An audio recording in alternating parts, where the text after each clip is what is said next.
Hi, Mr. CB. Excuse me. Got your plan open. I'm looking at it. I looked at your post several times.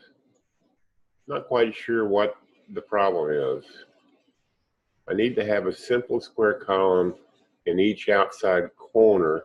Well, that's kind of problematic. Yeah. Because, let me show you. I don't know if you need railing on this or not, but I'm going to click on this wall and open this dialog box and go to rail style, and you can use a post to beam and get that kind of an effect. And of course, there's about 4 posts. And when you add a door opening, you get more. But anyway, let's move along. Now, you said you want, I need a simple square column. You didn't say what dimensions. That's a simple square column. I mean, it's a post. But you can go to newels and balusters and change the type of newel posts, which is currently set to square. You can change the diameter of the newel post, and you can also go to the library, excuse me, go to architectural millwork columns, and go to basic. There's a basic square column. Now that's not a post, that's a column. Let's employ that. And again, the diameter is set to 4.5 inches by default, so I'm going to set it to 12 inches. And then I'm going to click OK, and you'll see the result. And I don't know if you intended for this to be filled in, but that's kind of what the software has a tendency to do automatically. Now, if you don't want railing on this end, you can take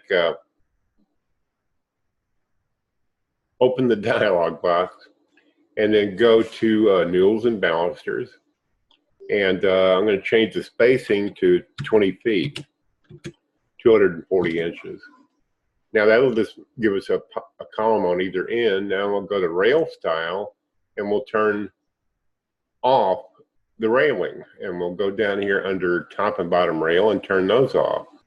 So they're just open. So that'll give you,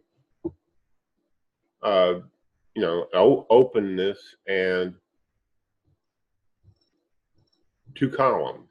Now you said you wanted one in the center. Let's see if we can get one like that. I'm going to click on this wall again, and I'm going to go over to newels and balusters. We'll change this from 240 to 11 feet. See what that does. Oh, excuse me.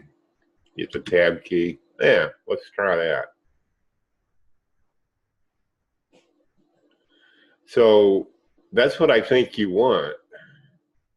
I'm not sure. Now, you can see that the columns are hanging off the edge of the deck.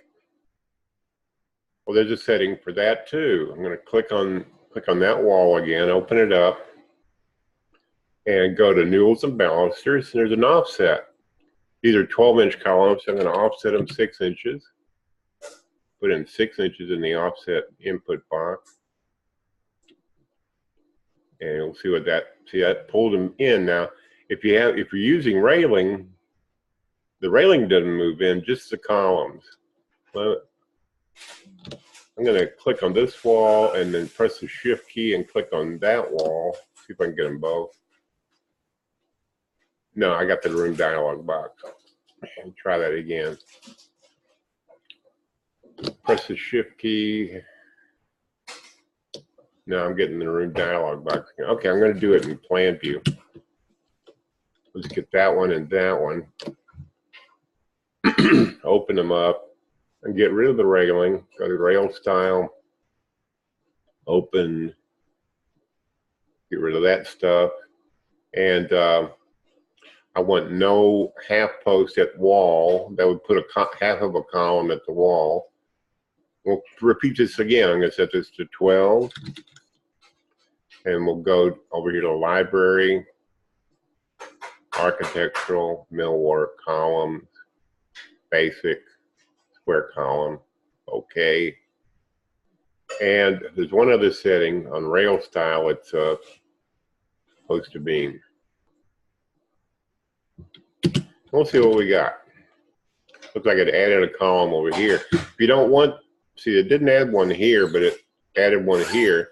Probably don't need that one, so I'm going to click on that, open it up, and change the spacing on the newels and balusters to 20 feet again, 240 inches. That's what I think you want. Now, I have no idea because you weren't as detailed as you might otherwise have been in your post, but this will give you some tips on how you, now, if you can't get the columns to be exactly where you want them, then you can place them directly from the library browser.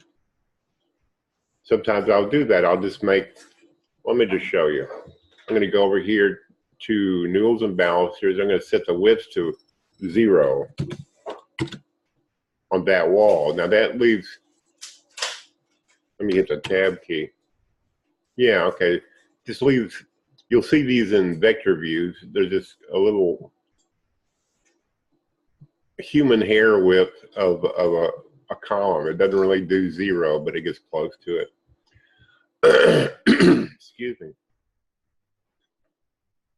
And also, I'm going to offset these 6 inches. It looked like this one here was sticking back out. Oh, it got rid of it. Okay, that's fine for what I was had in mind. Now I'm going to go to the library browser. It's on my other monitor. And then we'll go to architectural, millwork, columns, basic. We'll find that column. Yeah, there it is. I'm going to put this over on my second monitor. And then stick the column over here. Zoom in a bit.